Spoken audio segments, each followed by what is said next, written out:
So I want to talk a little bit about money. So if I was to label this video, it would be titled The Money Test, because money does change you and money will change you.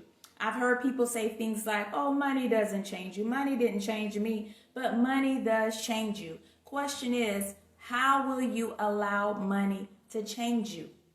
Yes, that's the question. How will you allow money to change you? Because it's going to change you. And what determines it's going to change you for the good or the bad. And what determines that is, who do you view the source as? Who do you see the source as? And that will determine how it's going to change you. So let me read these few scriptures from Deuteronomy, the 8th chapter. I'm going to be reading from verses 11 through 18. And it says, beware that you do not forget the Lord your God by not keeping his commandments, his precepts, and his statutes, which I command you today. Lest when you have eaten and are full and have built goodly houses and live in them, and when your herds and flocks multiply, and your silver and gold is multiplied, and all you have is multiplied, then your minds and hearts be lifted up, and you forget the Lord your God, who brought you out of the land of Egypt, out of the house of bondage, who led you through the great and terrible wilderness, with its fiery serpents and scorpions and thirsty ground, where there was no water, but who brought you forth water out of the flinty rock, who fed you in the wilderness with manna, which your fathers did not know, that he might humble you and test you to do you good in the end. And beware lest you say in your mind and in your heart, my power and the might of my hand have gotten me this wealth. But you shall earnestly remember the Lord your God, for it is he who has given you power to get wealth, that he may establish his covenant which he swore to your fathers as it is this day. And I was reading from the Amplified Bible.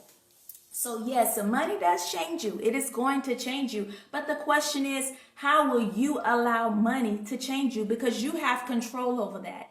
You have control over how money is going to change you. And so it's going to change you for the good or for the bad.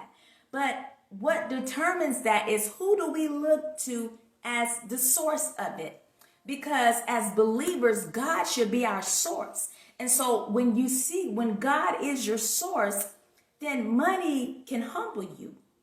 Yes, money can humble you if you look to God as your source for the money. Because you'll know that it was God who gave it to you. And it will be God who can take it away from you if you allow it or if you abuse it. God can take it from you. He can bless you with it, and he can confiscate it. So I think that, as believers, when we look to God as our source of the money, it keeps us humble. When you look to God as the source for your money, it can humble you. It can keep you humble, because you know that God gave it and that you could lose it too. And because I don't want to lose it, you don't want to lose it, we're going to keep God as the source. But like the scripture says, when you begin to say within your heart and you get lifted up in pride and you say, I've gotten this with my own hands. I've gotten this well with my own hands. Now, see, you're lifted up in pride, and now you're the source. Now you're seeing yourself as the source.